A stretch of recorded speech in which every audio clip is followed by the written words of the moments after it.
पौराणिक कथाओं और इतिहासकारों के अनुसार सबसे पहली रामायण महर्षि वाल्मीकि ने लिखी है।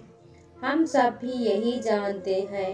अब तक वाल्मीकि रामायण के अलावा दुनिया में 24 से ज्यादा भाषाओं में 200 से अधिक रामायण लिखी गई हैं। भारत के साथ ही अन्य 9 देशों की भी अपनी अपनी रामायण है। देश में महर्षि वाल्मीकि की रामायण के अलावा गोस्वामी तुलसीदास द्वारा लिखी रामचरितमानस भी सबसे ज्यादा लोकप्रिय है। लेकिन बेहद कम लोग जानते हैं कि सबसे पहली रामायण वाल्मीकि ने नहीं लिखी है। दरअसल सबसे पहली रामायण भगवान राम के परम भक्त हनुमान जी ने लिखी है। आइए जानते हैं क्या है पूरी कहानी। हनुमद रामायण के नाम से जाना जाता है। हनुमान जी द्वारा लिखी रामायण को हनुमद रामायण के नाम से जाना जाता है। पौराणिक कथाओं के मुताबिक लंकापति रावण का वध कर भगवान राम अयोध्या लौट आए। तब हनुमान जी राम जी से आज्ञा लेकर हिमालय पर तपस्या करने चले गए थे।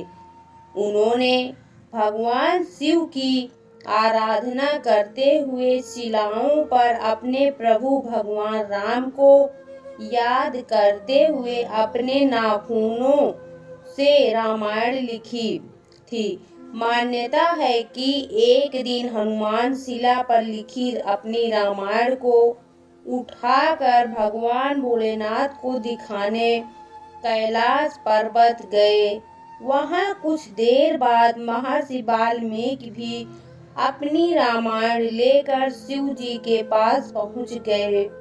वहां पर पहले से हनुमान जी की हनुमद रामायण देखकर वाल्मीकि बेहद निराश हो गए थे।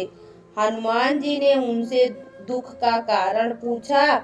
तब महर्षि ने कहा कि आपके द्वारा लिखी गई रामायण के सामने मेरी रामायण कुछ भी नहीं है।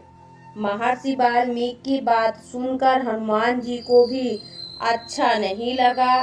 उन्होंने एक कंधे पर हनुमद रामायण लिखी शिला को उठाया और दूसरे कंधे पर वाल्मीकि को बिठाया है। वह समुद्र के पास गए जहां हनुमान जी ने अपनी लिखी रामायण को समुद्र में फेंक दिया। इस तरह हनुमद रामायण हमेशा के लिए समुद्र में अर्पित हो गई। दोस्तों, आपको यह कहानी कैसी लगी कमेंट बॉक्स में जरूर बताएं।